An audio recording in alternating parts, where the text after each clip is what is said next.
भारत में health care technology को नई दिशा देने वाली पहली mobile tele robotic surgery unit SSI Mantra M ने अपनी राष्ट्रीय यात्रा की शुरुआत जयपुर से की है।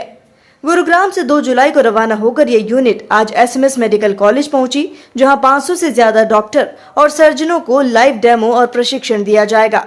यह mobile unit Bharat Benz 1824 chassis पर बनी है, जिसका वजन करीब 18,500 किलो है।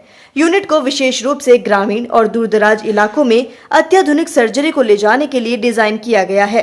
इसमें वाइब्रेशन प्रूफ तकनीक, onboard power system, air condition operating वातावरण और रिमोट सर्जरी की क्षमता है। एसएस इनोवेशंस के संस्थापक, chairman and CEO doctor Sudhir Srivastava ने कहा कि यह यात्रा सिर्फ एक तकनीकी पहल नहीं, बल्कि उनका अपने जन्मस्थान राजस्थान को सम्मान देने का माध्यम है।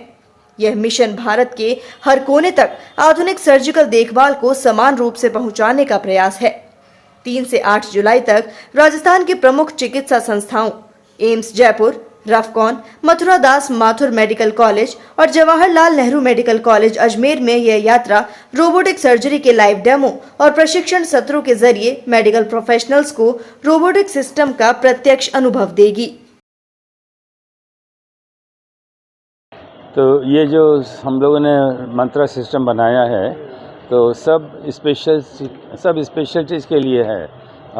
हेड एंड नेक और जो माउथ का कैंसर होता है, हार्ट सर्जरी, लंग सर्जरी और सारे एब्डोमिनल सर्जरी, तो सारे जो सॉफ्ट टिश्यू के ऑर्गन्स हैं उसमें मदद कर सकता है।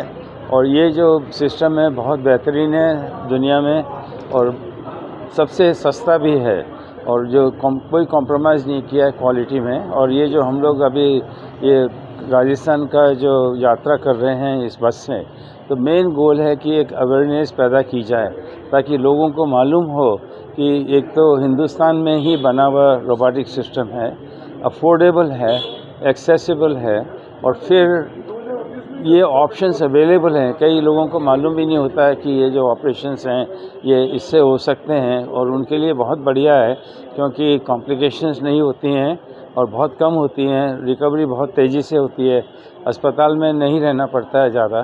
तो ये जो बेनिफिट्स हैं, हमारा जो मेन गोल है अभी कि ये अवेयरनेस पैदा की जाए, लोगों को बताया जाए। और जैसे अभी यहाँ मेडिकल कॉलेजेस में हैं, मेडिकल स्टूडेंट्स को एक्सपोजर दिया जाए, डॉक्टर्स को एक्सपोजर दिया जाए, वो सिस्टम देख सकते हैं, टेस्ट कर सकते हैं और अब धीरे धीरे हम लोग इसको ट्रेनिंग के लिए भी यूज़ करेंगे। कोई भी इनोवेशन या नई डिस्कवरी होती है, उसका उद्देश्य ये होता है कि एक तो वो सरल बनाई जाए, किसी भी टेक्निक को सरल बनाए, दूसरी चीज़ उनको सस्ता बनाए, जो कि जैसे विकासशील देश भारत, हमारे भारतवर्ष की बात करें तो हमें सस्ती चीज़ें चाहिए। तीसरी चीज़, उसमें कठिनाई कम से कम आए और उसके दुष्परिणाम न हो। चौथी चीज़ है सफलता कितनी मिल सकती है। अब आप बात करते हैं रोबोटिक सर्जरी की।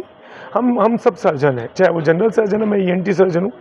सर्जरी में प्रॉब्लम क्या होती है कि जब आप ऊपर से देख रहे हैं तो आपको 2D इमेज दिख रही है जो केवल इसको एक्स एक्सिस वाई एक्सिस को ले रही है। जब आप किसी रोबोट के थ्रू काम करते हैं तो आपको जो डेप्थ परसेप्शन जो आप चाहते हैं अपनी आंखों से अंदर तक, वो आपको मॉनिटर से या दूसरे माध्यम से नहीं मिलता, वो आपको रोबोटिक सर्जरी में काफ़ी कुछ मिल रहा है। तीसरा होता है कि ह्यूमन ट्रेमर्स, हम ह्यूमन हैं, हम इंसान हैं, इंसान के हाथ कभी कभी ट्रेमर आ सकते हैं, थोड़ा हिल सकते हैं।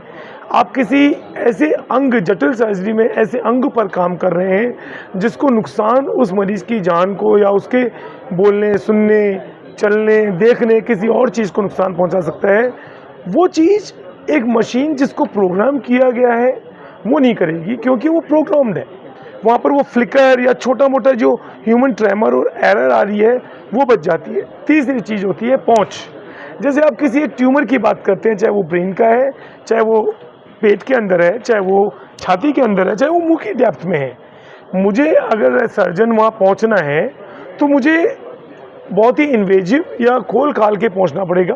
जैसे हार्ट सर्जरी की आप बात करते हैं तो आपको छाती पूरी खोलनी है, आप हार्ट पे पहुँच रहे हैं, वॉल्व रिप्लेस कर रहे हैं और फिर आप बंद कर रहे हैं और आ रहे हैं। इसी तरह मुझे मुंह के अंदर डेप्थ में, गले के अंदर की सर्जरी करनी है, जो ट्यूमर दूरबीन द्वारा संभव नहीं था, तो मुझे इस जबड़े की हड्डी को खोल के वहाँ पहुँच के और उसको करना है। अब रोबोटिक सर्जरी में क्या है, इसकी जो आर्म्स है उस पर कैमरा भी लगा हुआ है, वो आर्म्स इतनी पतली और स्लेंडर है कि वो आप अंदर तक ले जा सकते हैं कैविटी में। उसके ऊपर कैमरा आ गया, उसके ऊपर इंस्ट्रूमेंट्स आ गए और उनका सीधा कंट्रोल दूर बैठा हुआ कोने में बैठे हुए सर्जन को कैमरे के माध्यम से मॉनिटर पे मिल गया।